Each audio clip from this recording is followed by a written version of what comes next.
என்றும் நான் செல்ல மாட்டேன். கிறிஸ்துவுக்குள் பிரியமானவர்களே, Loving God, children, உங்களை சந்திப்பதற்கு மிக்க மகிழ்ச்சி. I am very happy to see you. நல்லா இருக்கிறீங்களா? Are you well?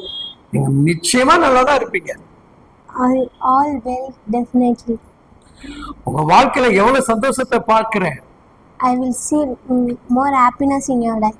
என் பிள்ளை பாஸ் ஆயிட்டானே, My son was get passed. என் பிள்ளைக்கு ஒரு நல்ல வேலை கிடைச்சிருச்சே, My children was get a good job. என் பிள்ளை அரியஸ் இல்லாம ஜெயிச்சிட்டானே, My children was achieved in an academy without arrear.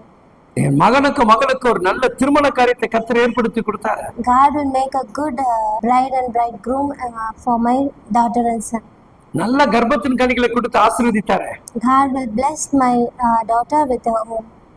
நல்ல வீடு வாகனங்கள் வாங்க தேவன் உதவி செய்தாரு. God will help to buy a new house and new vehicles. இப்படி எண்ணற்ற மகிழ்ச்சியோடு நீங்க இருக்கிறீங்க நான் நம்புகிறேன். I hope you all have happiness in this kinds. ஒவ்வொரு வருஷம் வந்தாலே நமக்கு திகில் காரணம் ஏற்பட்டுரும். Years I came, we will have scared. பிள்ளைகளுடைய பீஸ் அப்படியே தலையில பாரமா இருக்கும். We will add a burden of your children's fees. ஆனா இந்த வருஷம் பாருங்க ரொம்ப லெதுவா இருந்துச்சு இல்லையா? But this year you have feel lightly.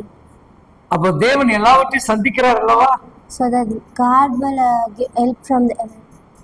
அப்போ தேவ பிள்ளைகள் நீங்கள் விசேஷமான ஒன்றை தேவனிடத்துல கேட்கணும். So you are all ask great things from God. நிறைய தேவ மனிதர்களை போல வளமையாக தேவனுக்கு பயன்படுகிறவர்களாக மாறணும்.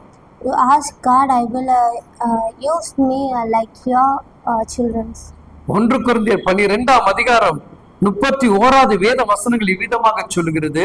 1 Corinthians chapter 12 verse 31 says like that. இப்படி இருக்க முக்கியமான வரங்களை நாடுங்கள், இன்னும் அதிக மேன்மையான வழியை உங்களுக்கு காண்பிக்கிறேன். Now eagerly desire the greater gift. Love is indispensable, and yet I will show you the most excellent way. இப்பொழுது உலகத்துடைய செல்வங்கள் செழிப்புகள் ஆசீர்வாதத்துக்குள் நீங்க இருக்கிறீங்க. You are in the earthly goodness and blessings. இப்போ நான் உங்களுக்கு சொல்லக்கூடிய செய்தி என்னன்னா, What is the message I will give to you? முக்கியமான வரத்தின் கிருபைகளை பெற்றுக்கொள்ளணும். You will desire the greater gifts. அந்த கிருபை பயன்படுகிறதாக மாறணும். That grace will use. ஒரு தீர்க்கதரிசி வார்த்தை கூட ஒருத்தருடைய இருதயத்தை குறித்து பேசிடும். And prophecy was spoken about the man's heart.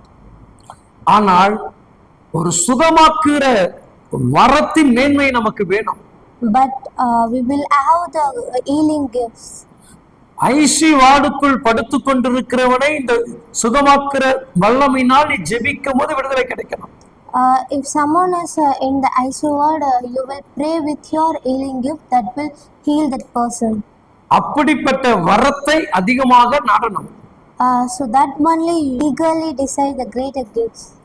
ஒருவேளை வயிற்றில் நீர் கட்டி இருந்தால் நீ ஜெபிக்கிற ஜெபத்தினால் சுகம் கிடைக்கும். If someone had a cyst in her uterus, இல்ல ஓபன் சர்ஜரி பண்ண வேண்டிய சூழ்நிலை வந்தா ஒரு ஜெபம் அது இல்லாமல் மாற்றணும். your prayers will destroy the plans of the doctors. Kidney பிரச்சனையினால் ஏற்படக்கூடிய உபாதங்கள் உனக்கு கொடுக்கப்பட்ட வரத்தினால் அது என்ன பண்ண விடுதலை அடையணும். The peoples will delivered they had kidney problems. நாகமான் குஷ்டரோகியாக தான் இருந்தான். Nagaman is a leprosy man. ஆனால் அவன் போய் சென்ற இடம் சுகமாக்குற இடத்துக்குள் கடந்து போனான். They will go to the place, that place will the healing place. அந்த மனிதன் சொல்லுகிற வார்த்தைக்கு கீழ்ப்படிந்தான். They obey the God's word. அந்த வார்த்தையானது அற்புதமாக மாறுகிறது. That word will change into a miracle. இன்றைக்கு நீங்கள் இப்படிப்பட்ட வரத்தை நாடி நீங்கள் முன்னிலைமை இருக்க வேண்டும் என்று தேவன் விரும்புகிறார். The God wish you will eagerly achieve and receive the greater gift from God. நன்றாக சிந்தித்து பாருங்கள். Listen carefully. ஒரு வியாதியிலிருந்து சுகம் பெற்று விட்டால் someone is delivered from sickness, அவன் தேவனிடத்தில் வருவதற்கு ஏதுவாக மாறும். that will help come to the God. அப்படிப்பட்ட கிருபை தேடுங்கள், வரங்களை நாடுங்கள், தேவ சமூகத்தில் காத்திருங்கள், எல்லாவற்றையும் கற்றுக் கொடுப்பார். God will give everything to you.